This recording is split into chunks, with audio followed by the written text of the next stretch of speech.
commonly used analogy in electronics is that of a waterfall. Here we have a pump which raises the height of the water, and the water flows downhill. In this analogy, the height is what determines the voltage. Sometimes we can think about that as the gravitational potential, that is the energy per unit mass, but often the height is simple enough. The higher the height, the higher the voltage. And the water is going to run to the lowest possible voltage just naturally, i.e. the lowest potential. Now, the water, of course, is actually just made of H2O molecules, just like current is made of individual charges.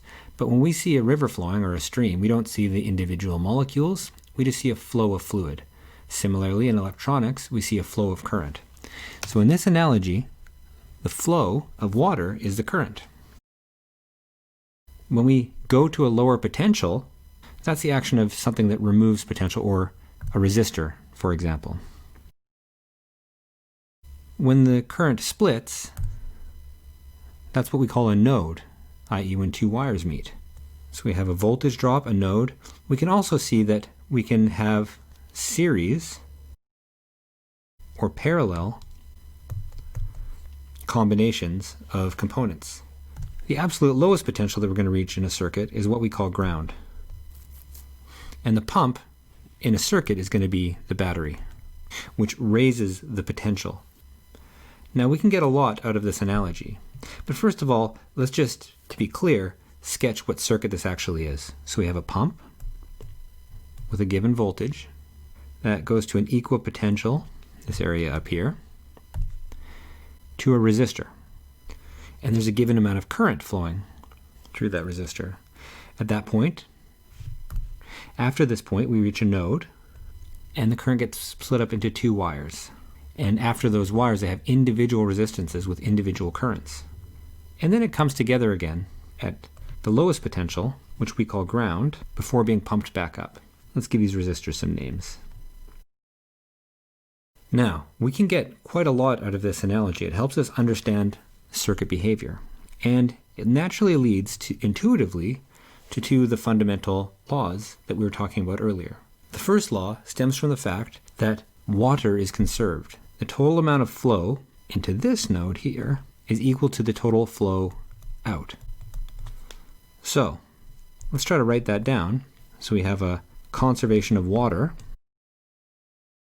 Water in equals water out. And in our analogy, that leads to a conservation of charge. The amount of current flowing in is equal to the amount of current flowing out. So let's try to write that a bit more formally. If we look at that node here, this leads to what's called Kirchhoff's current law. Now let's understand this. Let's try to write it down a bit more formally. If we zero in on this node here, what are we going to see? Well, we have a node, and in terms of electric circuits and currents, we have I1 flowing in, and I2 and I3 flowing out. So quite simply, this just says that I1 is equal to I2 plus I3. Okay, and that's Kirchhoff's current law in this particular instance. We can say it a bit more generally. So first of all, we're going to rewrite this in a funny way. We're going to write this like this. I1 plus negative I2 plus negative I3 is equal to 0. And this helps us generalize the current law. We can think about an even more general situation where we might have a bunch of currents. And we're going to say that if current flows in, it's positive, and if it flows out, it's negative. I1, say, we might have I3 flowing in, and I2, for example, and I4 and I5 ... are flowing out.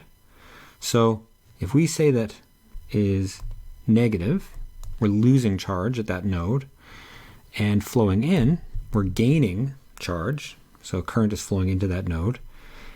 The bookkeeping is really what Kirchhoff's current law is, says that if we sum all of those, it has to equal to 0, and that's exactly the case here. So let's write down the general statement of Kirchhoff's current law. So if we look at all the k in a given node and we sum them all up, I1 plus I2 plus I3 with these current conventions and the sign conventions, it has to equal 0. So that's all that Kirchhoff's current law says. And if you're wondering what my chicken scratch is here, maybe I'll just write a footnote. That means K, this means in, the set in the node. So we're summing up all the current. And it stems from conservation of charge. And that's Kirchhoff's current law. We can get a bit more out of this waterfall analogy, and we can do that as follows. If we go back to our waterfall here, and let's take a little H2O molecule here. There's my H2O molecule, and we're going to place it here. It's going to start at A, and we're going to look at its energy. Maybe it's 20 joules or something, I don't know. It'll fall down, it'll go through one path, get pumped back up, and end here. What is the net energy that it has gained or lost? Now, since the only energy source in the system here is this pump, and it's got down to the lowest part and back up, it has to be at the exact same energy as it was before. We've started at the same place, we end at the same place, we have to have the same energy. What about this? I'm going to take an electron now, or a water molecule, and I'll go a different path. And I'll come back to the same place. I have to have the same energy. Now, I'm going to take another electron, just to mix things up, and I'll start here, and I'll go down, and I'll somehow push it back up. How much energy has it gained or lost? Well, in all the cases, it starts at the same place, and it ends at the same place. So in this case, in all these cases, if I sum up all the drops of height or voltage and add them all up, do the bookkeeping, it has to sum to 0. All right, so let's go down and formalize that a bit to what's called Kirchhoff's voltage law.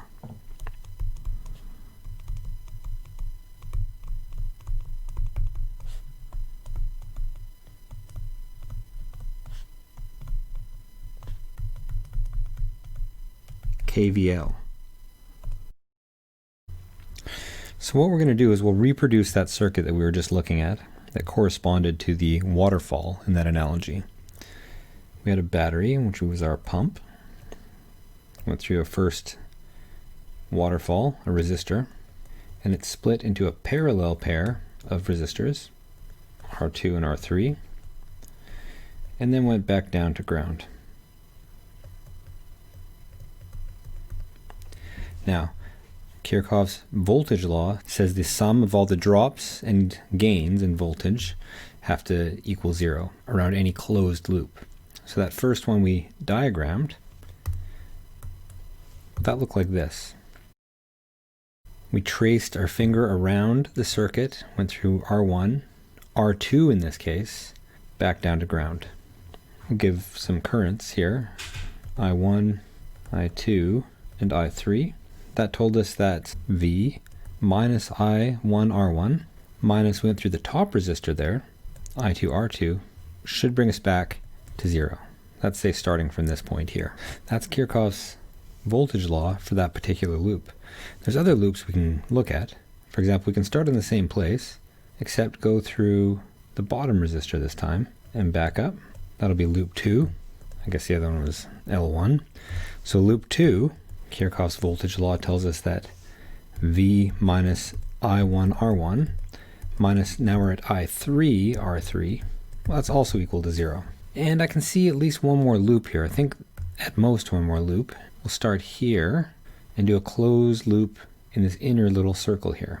And I guess we better call that L3. So that tells us that negative I2 R2, that's that top resistor, and then we're going to go backwards to a higher potential, plus I3 R3. That should be equal to 0. And this is Kirchhoff's voltage law for all the potential loops in the circuit. Now we can generalize this. Notice that each one of these was a delta V. This is a delta V for the battery, a delta V for the resistor, and a delta V for the other resistor. Each one of them can just be considered a voltage drop or gain. They can either be positive or negative. So let's look at that. Kirchhoff's voltage law will tell us that if I sum up all the voltage drops or gains in a loop, in around any closed loop, in the loop, it should equal 0. That's Kirchhoff's voltage law. So I have Kirchhoff's current law. The sum of all the currents into and out of the nodes has to sum to 0. Conservation of charge. And the voltage law, which is really stemming from conservation of energy, says that the sum of all the gains and drops that a charge experiences as it goes through the circuit and ends up at the same place, those all have to balance out. And that's Kirchhoff's voltage law. So there's one subtlety here, and that's what do we call positive and what do we call negative. So that depends on which way we're going along in the loop. If I'm going along the circuit, pretend I'm being dragged along the circuit. If I'm going this way, then I've gained potential going through the voltage. It's positive. I've lost potential going through that resistor. I've lost more potential, and I'm back where I started. All right? So I've lost or gained potential depending on which way I went.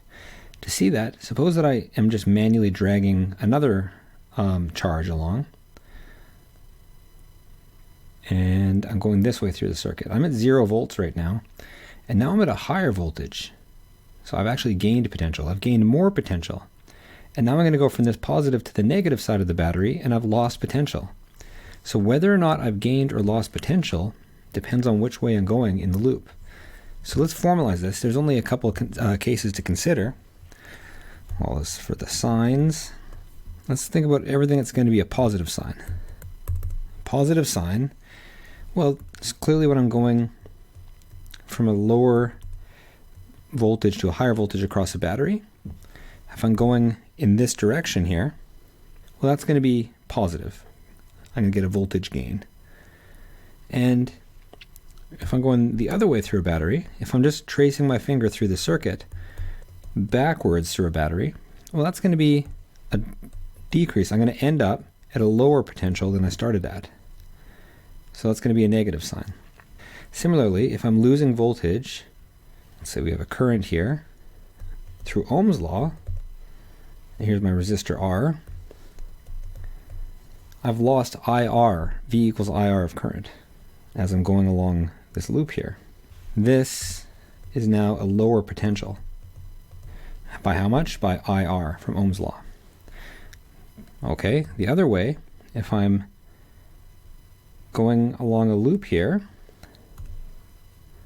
how do we want to say this? If my loop is going this way, if I'm tracing my finger this way, and the current is going this way still, if I'm going against the current, I'm actually going to a higher potential than I started at, because since current is flowing across this resistor, it's actually going to a lower potential. The potential here is lower than it is here. And these four cases, this quadrant here, is all there really is to know about the signs when you're doing Kirchhoff's laws.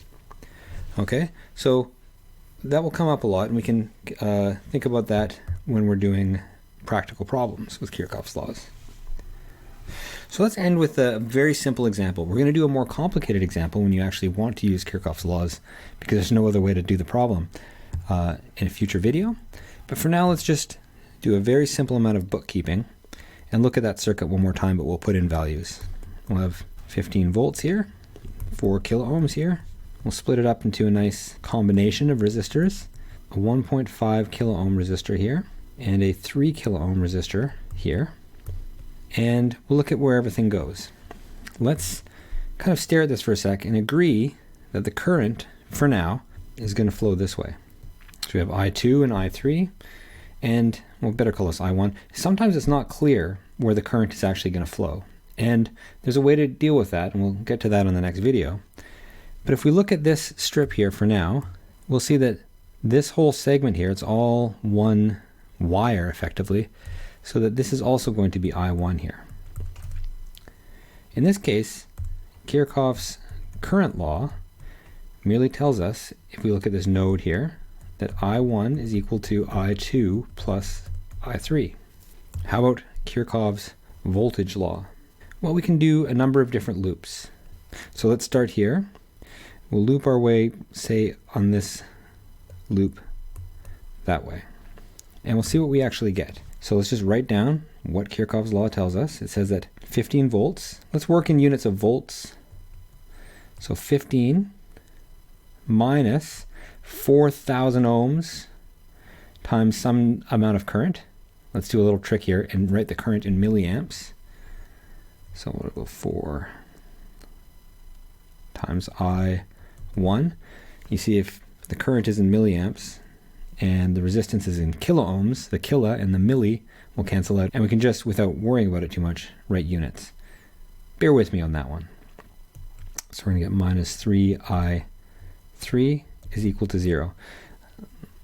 I should probably give what I just said a bit more explanation. What I'm really saying is this is 15 volts minus 4 kilo ohms times some current, no units yet, minus 3, this is I1, sorry, kilo ohms times I3.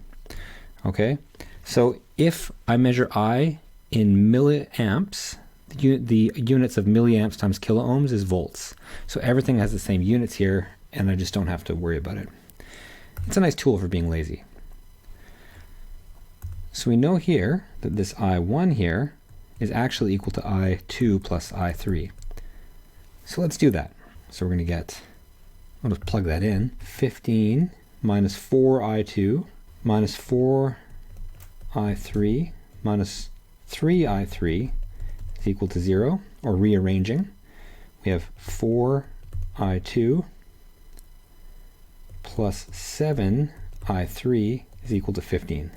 That's our first equation. Let's look at another quick loop from Kirchhoff's laws. Look at this one here and see what that tells us. That loop up there is going to tell us that minus I2 times 1.5 kiloohms, but we've lazied that away, plus I3, we have a plus now by looking at our convention. We're going against the current for this, times 3 is equal to 0. So if we divide both by 1.5, we see that I2 is equal to 2 I3. And with this, we're pretty much done. We can substitute I2 into this equation here, and let's see what we get. 8 I3 plus 7 I3, which is 15 I3, last I checked, is equal to 15. Or I3 is equal to 1. 1 what? Well, remember we're in milliamps now, so that's 1 milliamp.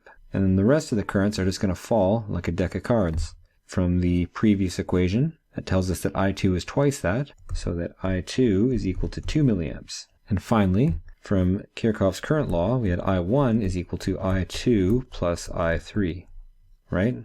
That's just here, that's saying I2 plus I3, the sum of those two is just what's going into that node, and that's what we called I1. So that tells us that I1 is equal to 3 milliamps. And that's it. We're done applying Kirchhoff's laws in a very simple case. Let's make sure that makes sense. So if we go back up to this resistor here, we see what's going across the 4 kilo ohm is, what did we say it was, 3 milliamps? So we have 3 milliamps times 4 kilo ohms, that's 12 volts. So we're at 3 volts here. Similarly, we had I2, which was 2 milliamps times 1.5 kilo ohms, is 3 volts, and that's what's left before we get to ground. Similarly here, we had 3 kilo ohms times 1 milliamp, which is also 3 volts, as we expect in parallel. So it all adds up. Okay, let's summarize. Kirchhoff's current law tells us that the amount of current flowing into a node has to add up so that current in equals current out of a node. And the mathematical expression was we sum all the currents into the node, and it should equal 0. Where current flowing into a node, that's positive, and current flowing out of a node would be negative. I mean, we could have done the opposite convention where current flowing in was negative, current flowing out was positive. It doesn't really matter because that would be tantamount to multiplying this whole thing by -1. As long as we're consistent, we'll get the right answer, because what we're really doing is just stating the fact of conservation of current, which is really conservation of charge. We also had Kirchhoff's voltage law, which said that around any closed loop in a circuit, here's a big circuit, a given closed loop along it, in that loop has to equal 0, and that was because fundamentally of conservation of energy. I mean, really it's conservation of voltage, which is energy per charge. So if we take a single charge and we zip along any loop in a circuit and wind up at the same place, we better wind up at the same potential. That's all it's saying. Finally, from this we had a way to keep track of the signs, and it's really just stating that if we're going along in a loop, if we're dragging our charge along in the loop, that would be a positive gain. We'd go from a lower to a higher potential, and this would be negative. If we're going along a resistor and the current is going this way, this would be a loss of voltage, and this would be going from a lower to a higher potential. And finally, we can use this not only to understand circuits, but also to solve for all the currents and voltages at different points in time in a circuit. And we'll go through a more detailed example of that in a future video. All right, thanks for sticking with it.